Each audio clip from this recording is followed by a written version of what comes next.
262, 3 touchdowns, no interceptions, got a blue check mark during the game.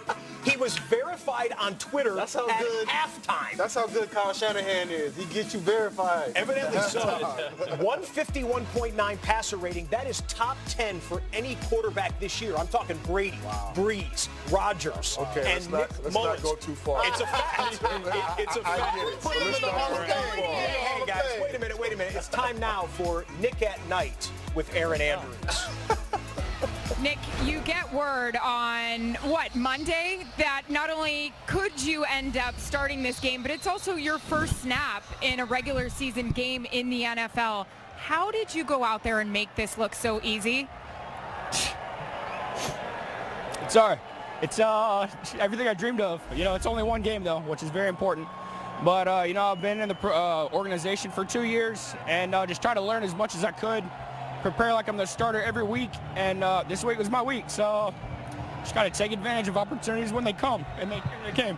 I was told you are a calm, cool, and collective guy, but looks like you are getting emotional. How does this feel for you? Yeah, I'm calm, cool, collective until I have to bring my emotions out, and they'll come out. So I just love football. I've grown up, played since 2nd grade, and, this is why you play for stuff like this. Anything you were thinking about? I mean, back being a 2nd grader, wanting a moment like this in your career, and it's unfolding here tonight? It's everything you'd ask for. The whole game, I was just focused. The only thing that matters is winning this game as a team. And we played great tonight as a team. We played smart football, no turnovers, very little penalties, and great defense. So everybody worked together, and it turned out good. I got to tell you, before the game, Brett Favre tweets you and wishes you good luck.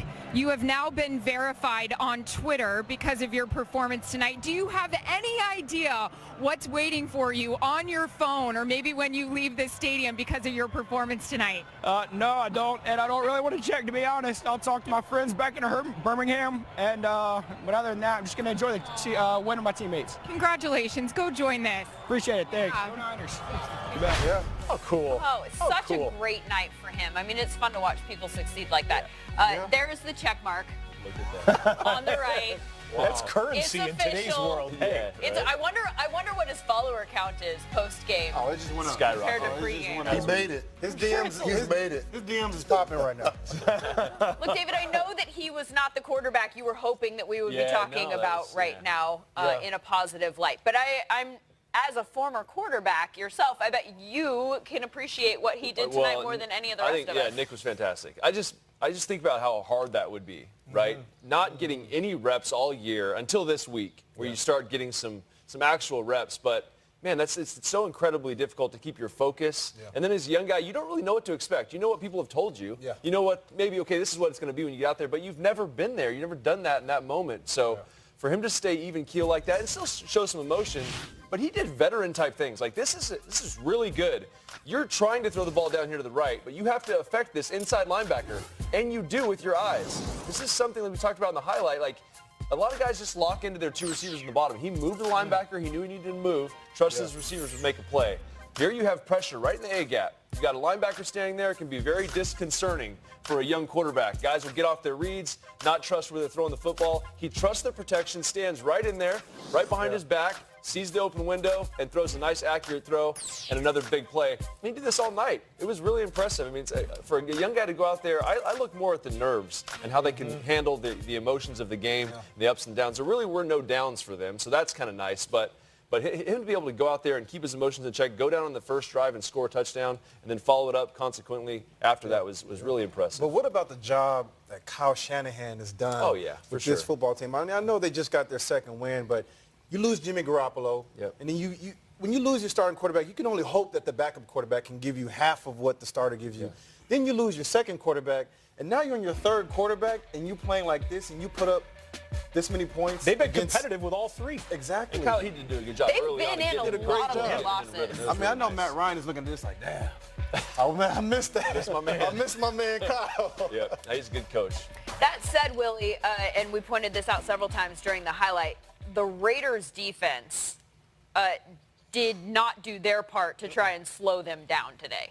No, and you talk about players stepping up that probably didn't anticipate playing You look at the Raiders on that side of the ball, haven't been good for the last few years on the defensive side of the ball. We don't need to talk about who's not there, but going forward, some of the things that happen, that the breakdowns on the back ends from the secondary, not preparing, a young quarterback coming in, being able to make certain plays. You're confused. The first play with Garcon, like, these guys are jumping the short routes. He's running like outside a corner route all by himself. Those are veterans back there making those mistakes.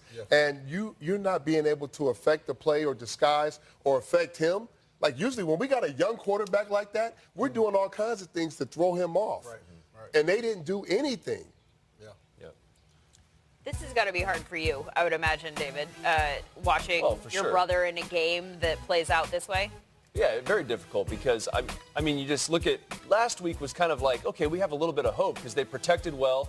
They did a good job. They're patchwork offensive line right now. I get that, right? But they showed that maybe they could get some things going. And you expect to come out here and play better football and compete and win the football game. Really, I think they really believe they'd come in here and win this football game. You're playing a third-string quarterback, and then you come out here and the effort wasn't there.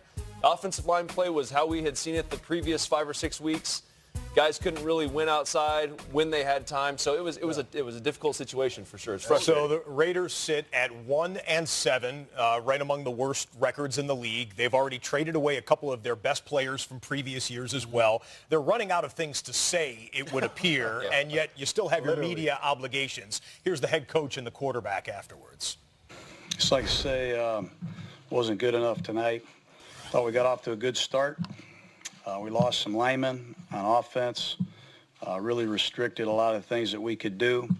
And again, we struggled defensively. We gave up too many big plays, fell behind, and given the circumstances, it was tough. But we got a long way to go. I take responsibility for it, and I'll answer any questions I can. I don't think so. I'm not going to say anything about the effort. I know there were some big plays, and I thought the guys fought until the end. We were offensively, I know we were depleted up front, had some guys playing out of position. Defensively, I thought they hung in there under some dire situations late in the game, but I'll take a look at the tape. I believe that, just talking to our guys, talking to our leaders, I mean, no one's given up, no one's given in. I think, something I just kept saying was we still got to compete as men. We're down 30 in the fourth quarter, and we still got to compete. You still got to give it your all.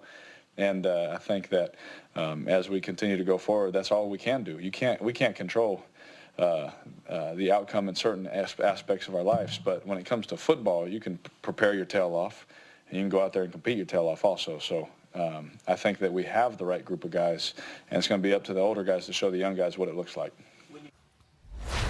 Looking ahead to next week, this should be a good one. A couple of teams that are guaranteed to have winning records going into it, no matter what happens this week. The Panthers are now 5-2. Steelers are 4-2-1. Will Le'Veon be back with the team? And if so, will he be on the field or will he be on the bench?